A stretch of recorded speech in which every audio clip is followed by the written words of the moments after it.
Lone Mountain Land Company is the lead developer on the project. I'm not sure if we've tapped a builder yet. And I think you indicated that they're gonna do this at less than cost, or? Lone Mountain Land Company is doing this at no profit. At cost. Thank you. Anybody have to say thank you?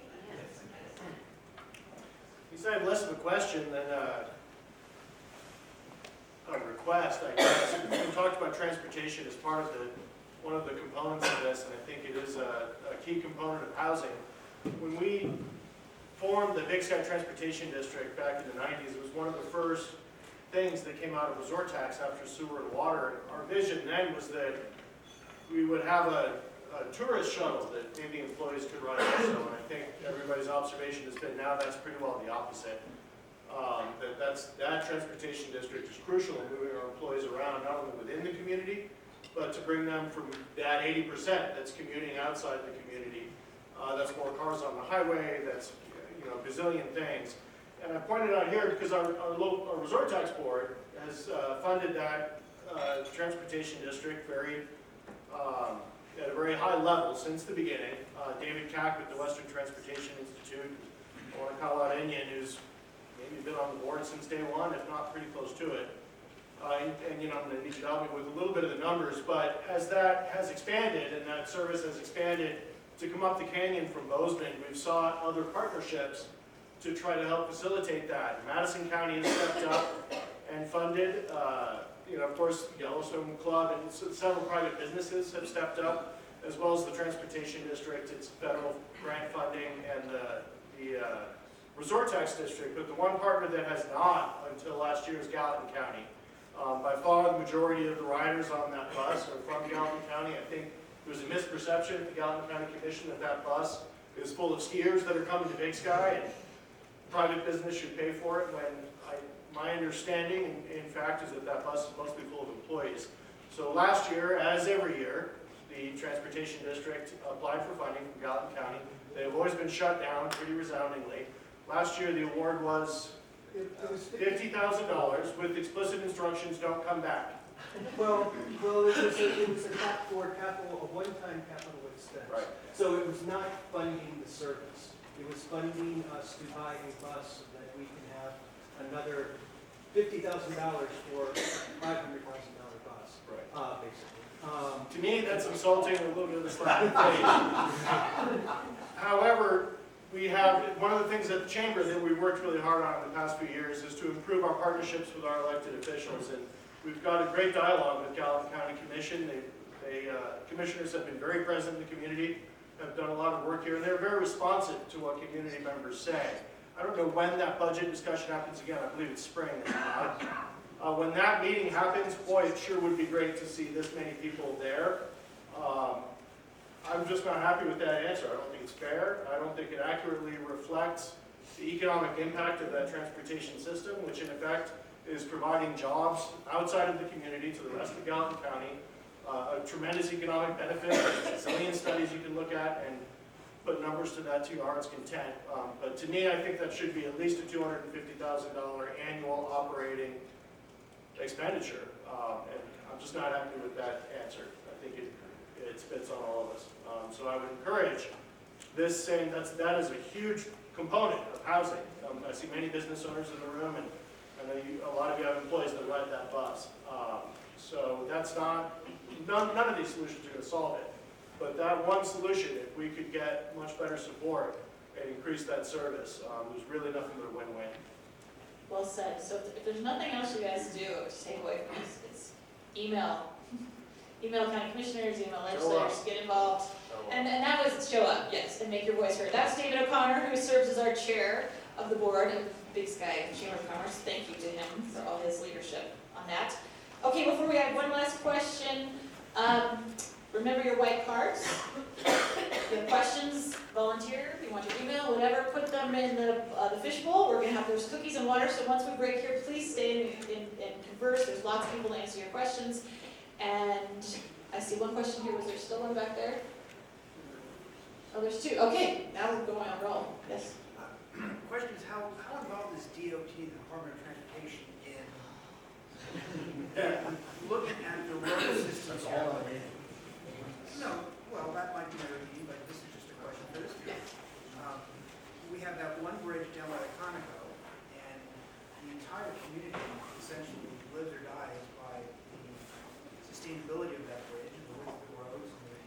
And the MDOT does a great job of clearing the roads, but obviously if we're at 50% build out with our SFEs, or getting close to that, and we expect to have another several thousand cars a winter coming up and down the canyon and up and down Interstate 64, which is already pretty congested. Just really an interesting dilemma. It's a great question, it's very broad, it's, what is Montana Department of Transportation doing? Dave, you want to just take a stab at that, because it is a whole nother set of details, go ahead. And I do have a couple of these. Thanks, Harry. As you said, it's a big question, and it's something that the Chamber and lots of other groups around the community have been heavily involved in. It is a U.S. highway, it goes through a national park. There was a folder that at one time I had possession of that was somewhere floating around the Chamber full of all the different efforts that have happened in this community, going back to literally the very beginning in the early 70s, all the way to Washington. So it's been something that's been forefront on people's minds. One of the things that I've learned in many years and many meetings of sitting in on is that there's very much a science to this. Montana Department of Transportation has an inordinate amount of miles to cover compared to other comparable organizations around the country. They're heavily funded with federal fuel tax, largely because of that. But things like that happen according to a pretty specific process. There has to be studies done, and the study has to be this way and say that, and the time frames are very long. There's a state transportation improvement plan, lovingly known as the STIP, and if you're not 5 to 10 years out on that, you're too late.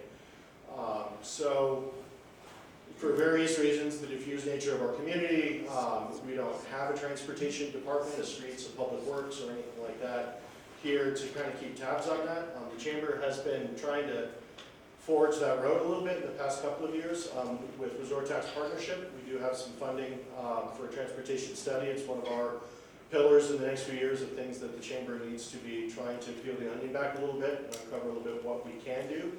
I think the traffic light partnership from the Big Sky Community Corp and Big Sky Community Organization and Spanish Peaks, that partnership together with the tax funding to get the traffic light in is part of that. We're a little leery about doing that too much and training the Department of Transportation that Big Sky will take care of its own stuff. I have had representatives from the Department of Transportation tell me that to my face. No, you can't have a flashing light where the sheep are because Big Sky can pay for their own stuff. And of course the next question was, all right, what do we have to do? Well, you can't actually put a sign on true story. So I don't want to sound pessimistic about it. It is something that the Chamber has been working on and Resort Tax has been working on. It is a big bureaucracy that operates very much like one. So yeah, we're working. It's slow. I mean, the best we could really be doing is for 191 certainly is making plans for in the 2020s, certainly 2025, that range, because that's how far out they think. But on 191, there's not a whole lot. Several engineers have indicated, there's kind of 3 tiers of things you can do. The not incredibly expensive, the medium expensive, and the incredibly expensive. The first things are things like slope flattening, rumble strips, things that have been done in the past 6 or 8 years, the addition of turnout lanes where the geography allows. And so those things have been done largely as other highway projects have been done. They've kind of done those things along the way. Medium is really more turn lanes and things like that, and then the incredibly expensive is blowing up the mountains and making it a 6-lane road, which option number 3, nobody is advocating for. That's plain sarcasm, I guess. So it's that option number 2 to see, could there be bridge expansions, could there be additional lanes, but we're bumping up pretty close to the geography between the mountains and the river. And one update on that, the Chamber did get funding, $20,000 from the Resort Tax, thank you very much for all those who were here, and also $30,000 from each of the 2 counties, Madison and Gallatin, to do an initial road study, so that we just completed the RFP and that's been awarded, and that will be done by the end of June, and that is looking at Highway 64, looking at the turn lanes and prioritizing where the big issues are gonna take, look at accidents, data, and then also take speed, car data. The other is, the other update we have is we worked with both the Madison County Commissioners and the Gallatin County Commissioners, and they each requested to MDT that they do a speed study on Highway 64. We're waiting to do that till after the stoplight goes in, because that should help slow it down, because the way they do speed studies is how fast you're going, that's a good speed. So we actually don't like that method, we like to say you need to slow it down. So that's in progress, and then one positive thing that's come out of working with MDT is the approaches to the 191-64 intersection. The speed study that was done on 191 a number of years ago actually recommended that that approach be down to 50, was it 55? So the last time I checked, they did get one sign down from 55 to 50 at the approach intersection, but not the other direction, so we're continuing to work on that. So there are a number of things going on, but back to your point and David's point, it's a big challenge. Sierra, you want to give an update on that? Yeah, I was just gonna say something, and Sierra will quickly excite you, the organization. I don't wanna beat the drum, but there are times when you can speak up into the community and will make a difference. And our organization with the Parks District is actually submitting a grant to the state of Montana, a transportation alternative grant. So it's for transportation, but for pedestrians and bicyclists.